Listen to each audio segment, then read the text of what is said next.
Hello दोस्तों, a की power 0 equal to 1 इस फार्मूले को आपने पढ़ा होगा। यानी किसी भी नंबर की पावर यदि हम 0 करते हैं तो उसका मान 1 आता है। ये तो बताया जाता है आप सभी को, लेकिन ये नहीं बताया जाता कि किस प्रकार और क्यों आता है। तो आज की इस वीडियो में हम उसी के बारे में चर्चा करेंगे कि किसी भी नंबर की पावर यदि हम 0 करते हैं तो उसका मान 1 कैसे और क्यों आएगा। तो जैसे 6 की पावर 0 है, अब इसका मान 1 कैसे आएगा। तो 6 की पावर 0 को हम 6 की पावर 1 माइनस 1 लिख सकते हैं।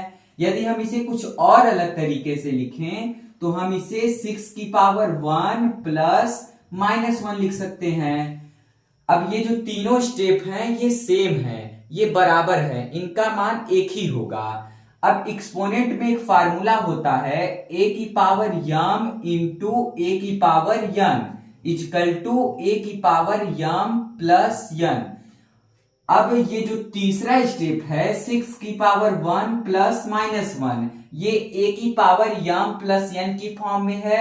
यहां पे a का मान जो है वो 6 है, यम का मान जो है वो 1 है और यन का मान माइनस 1 है।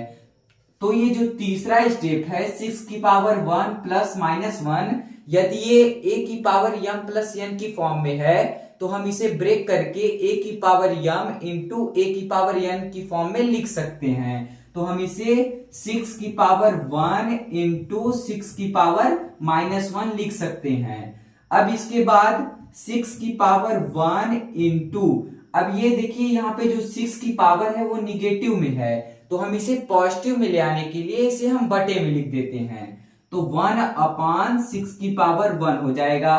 तो 6 की पावर 1 से 6 की पावर 1 कट जाएगा और आ जाएगा 1। तो इस प्रकार किसी भी नंबर की पावर यदि हम 0 करते हैं तो उसका मान 1 आता है।